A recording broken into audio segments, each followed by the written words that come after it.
everyone, my name is Kaylee. I'm the Culinary Arts Instructor at Employment Horizons, and since we can't be together this week, I thought it'd be really fun to show you guys how to make some Easter egg cake pops that you guys can make at home. So I made a few earlier to show you guys. So they're really cute and simple, and they only use a couple of ingredients. So you want to first start out by making a cake. It can be any flavor. You can use box mix or a recipe that's your favorite. So you're just going to make the cake, let it cool completely. Once it is cooled completely, you're going to crumble it up into a bowl and add enough frosting so that the mixture holds together when you press it into a shape. So you can use canned frosting or use your favorite recipe. You can use whatever flavors you want. I chose to do a funfetti cake with vanilla frosting. It's just what I had, but you can be creative. So what we're gonna do is we're gonna take our mixture. See, it holds together nicely. It stays into a ball. It's not too wet. All right, so we're gonna roll it into a little ball, and then we're gonna kind of form it into a Easter egg shape. Just kind of like that.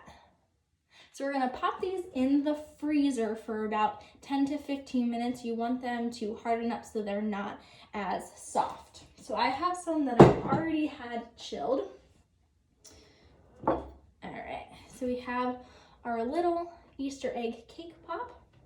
So I have these little popsicle sticks. If you don't have popsicle sticks, don't worry. You can use straws. If you don't have straws, you can just leave your little pops off the stick, and they can be more like little cake truffles. They'll be delicious as well. So I went ahead and I melted some candy melts. I found these blue and these yellow ones. They were the only ones that I could find at the store. If you can't find candy melts, you can use chocolate chips or white chocolate. Just melt it down in the microwave. Make sure to give it a nice stir every 10 seconds because you don't want your chocolate to burn.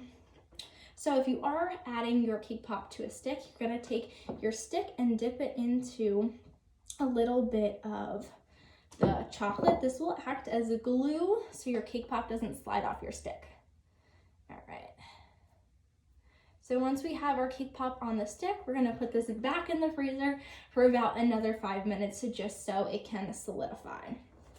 All right, so I have some over here that have already been frozen and they're ready for dipping.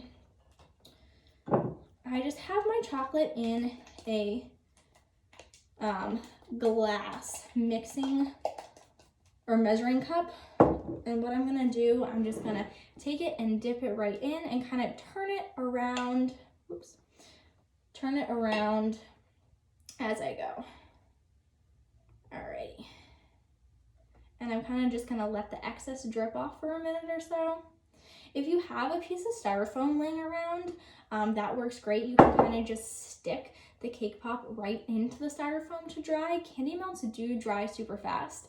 So if you don't have styrofoam, you can just hold on to it. Or what I did, I had leftover egg container and I just poked some holes in the top, and then you can kind of just stick them right in to dry. All right, so these two I made earlier, those are done. All right.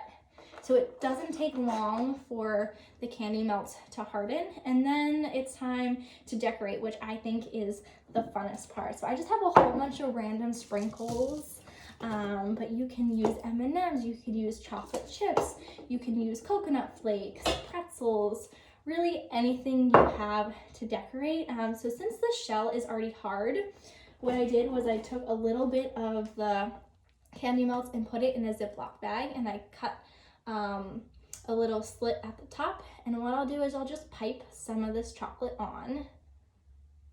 You could also use some buttercream if you don't want to add chocolate into a bag. And this chocolate allows for our sprinkles or whatever decorations you choose to do to actually stick. So I just kind of put my sprinkles into a little bowl. That way you can kind of just take your cake pop and kind of roll the sprinkles around. And you kind of want to work a little fast. The candy melts especially will harden really, really fast, especially if it's a little warm in your kitchen. All right. And there we have our little decorated Easter egg cake pop. These are great. These will last in the fridge in an airtight container for about a week. They're great for Easter, and I hope you guys enjoy and try to make them. They're really fun recipe to make. So I hope everyone stays safe, and I see you guys soon. Bye.